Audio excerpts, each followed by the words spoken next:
बक्सर के ही पूर्व सांसद रहे लालमुनि चौबे के पुत्र हेमंत चौबे ने आनंद मिश्रा को खुलेआम समर्थन दे दिया और बोला कि नौकरी छोड़ करके अपने परिवार और अपने जीवन को उन्होंने रिस्क में डाला है। वहीं भारतीय जनता पार्टी की परिवार ने बक्सर को कुछ नहीं दिया है, ऐसा उन्होंने आरोप भी जड़ दिया है। बक्सर के विधानसभा क्षेत्र रामगढ़ में दुर्गावती प्रखंड अंतर्गत कुरई गांव में आज बक्सर लोकसभा क्षेत्र से निर्दलीय प्रत्याशी आनंद मिश्र, जो भूतपूर्व आईपीएस हैं, उन्होंने जन आशीर्वाद यात्रा के दौरान बक्सर लोकसभा से पूर्व सांसद रहे लालमुनि चौबे के पुत्र हेमंत चौबे से मुलाकात की। इस पूरी मुलाकात का पूरा मामला लब्बो लुबाब यह रहा कि लालमुनि चौबे के पुत्र ने खुलेआम समर्थन निर्दलीय प्रत्याशी आनंद मिश्रा को दे दिया। उनका यह भी कहना था कि भारतीय जनता पार्टी को नौकरी छोड़ करके आए इस आईपीएस अफसर को इस तरह से दिलासा नहीं देना चाहिए था।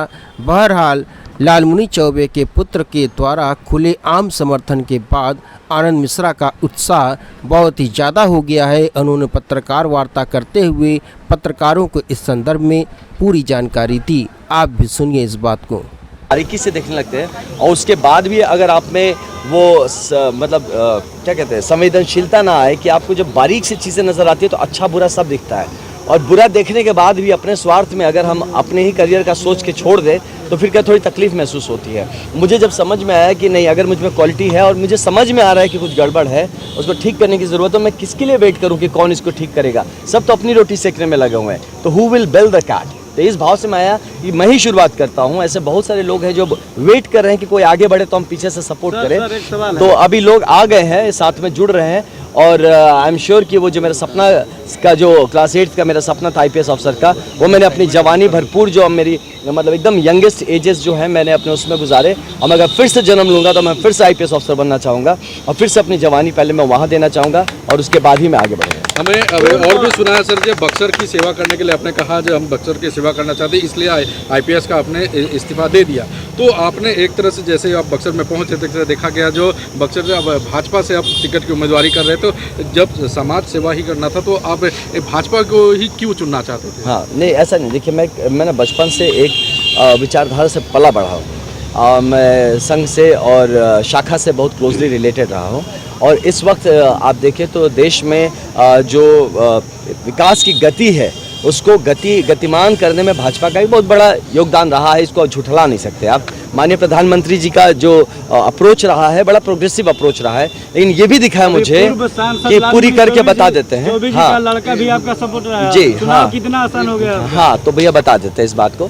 तो जब देखा कि भाजपा ने इस चीज़ को ग्राउंड पे देखा कि बड़ा प्रोजेक्ट लेके उतरा है, तो ये देखा लेकिन कि जो सिपाही उतार रहे हैं वो कहीं ना कहीं गड़बड़ा जा रहे हैं। वो मतलब जिस मजबूती से आपके विजन है, इसीलिए जो लोग जुमला उमला का वर्ड यूज़ करते हैं, क्यों करते हैं? क्योंकि आपके विजन बड़े हैं, लेकिन आपके कार्यकर्ता जो हैं वो इंटरेस्टेड ही नहीं है आपके विजन को ज़मीन पर उतारने के लिए। तो हम जैसे लोगों को, जो आपके विजन में भरोसा रखते हैं, उनको आना पड़ेगा आगे। और देखिए, जितने आपके कार्यकर्ता हैं जो कि आपके विजन को लेकर सीरियस नहीं है, और जिनके कारण आपको जुमलेबाज और ऐसी बातें सुननी पड़ती हैं, उन लोगों को रोकने के लिए हम जैसे लोगों को आना बहुत ज़रूरी है। और हेमंत जी के आने के बाद मैं आपको यही बताना चाहूँगा कि कल मैं गया था वहाँ पे, उनके गांव पे गया था। माननीय हमारे जो एक्स एमपी थे लालमुनि चौबे जी, स्वर्गीय लालमुनि चौबे जी, उनकी मिट्टी को प्रणाम करके आया। उनको अपना पूरा जितना सत्कार हो सकता मैं दे के आया। मैं बड़ा प्रेरित हूँ उनके पर्सनालिटी से, उनके जीवनी से, कि आप अगर देखें तो वो एक इंसान ऐसे रहे जिसने जीवन में सिर्फ दिया ही दिया है, कुछ लिया नहीं है। तो यही भाव मेरा भी कहीं रहता है कि मैं यहाँ देने आया हूँ, हम दाता बन के आए, हम लेने ना आए। तो इस भाव से गया। हेमंत भैया से मेरी बात हुई जब, तो मुझे महसूस हुआ कि भैया का भी एक बड़ा मन में वो चीज़ है कि जैसा एक लीनिएज वो लेके आते हैं, जैसे पिता के पुत्र हैं, तो उनकी भी इच्छा है समाज को देने का, कुछ करने के लिए। तो भैया से बात हुई, मैं उनसे मिलने गया, वहाँ पे उनका आशीर्वाद मिला और भरपूर सहयोग और समर्थन का आश्वासन मिला। और मुझे उम्मीद है कि अब हमारे स्वर्गीय माननीय लालमुनि चौबे जी के जो पैतृक जगह था, जहाँ से मैंने आशीर्वाद, जिस मिट्टी को प्रणाम करके आया हूँ, वहाँ से बहुत ही सकारात्मक ऊर्जा हमारे साथ आई है। और लोगों में भी ये बात समझ में आएगी कि अब ये वक्त आ गया कि एक सकारात्मक राजनीति शुरू हो। आपके लिए तो और आसान हो गया। जी बिल्कुल आसान हो गया। अब जब ऐसी ऊर्जा हमारे साथ जुड़ जा रही है तो आप देखिए, मैं आपको बताऊं भाई साहब, समाज के हर वर्ग के लोग हमारे साथ जुड़ रहे हैं। अब क्या होता है, सबके पास वो बात नहीं होती खुल के बोल सके। अब 4 तारीख का रिजल्ट देखिएगा, हम जीत रहे हैं, इसमें किसी को कोई अब आशंका नहीं है। जब जो भूमिका बांधना था लोग बांध चुके हैं, जिसको जो देख सा जब त्रिया प्रपंच जिसको जो बनता है सब कोशिश करके देख लिया लोगों ने। लेकिन अब की बार जनता का जो मूड है और जनता ने ये ठान लिया है कि अब की बार बक्सर जीतेगा, तो इसमें ही कल जो ऊर्जा प्राप्त हुआ हमें स्वर्गीय लालमुनि चौबे जी के क्षेत्र से, तो मुझे पूरा यकीन है कि अब की बार हम बहुत भारी मतों से जीत भी रहे हैं और क्षेत्र के लिए काम का डंका 5 जून से ही हम बजा देंगे। कल मोदी जी आए थे, आपका ही वहाँ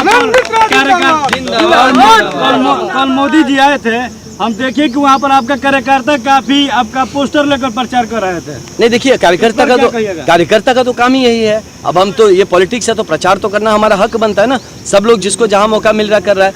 और मोदी जी ने भी सबसे पूछा भाई कि देखिए बक्सर में के बारे में पूछा उन्होंने, आपको उनका स्पीच देखेगा, उन्होंने पूछा भाई आनंद आ रहा है कि नहीं आ रहा, तो सबने बोला आनंद आ रहा है। तो बस मोदी जी भी कहीं ना कहीं एक अपना आशीर्वाद दे के गए और हम भी उनके भक्त हैं और उनका आशीर्वाद मिला। और मुझे पूरा यकीन है कि बक्सर की जनता दिल्ली में मोदी जी को चाहती है, लेकिन यहाँ से हमारा सेव छाप और आनंद मिश्रा को ही अपना प्रतिनिधि बना के भेज रही है। धन्यवाद।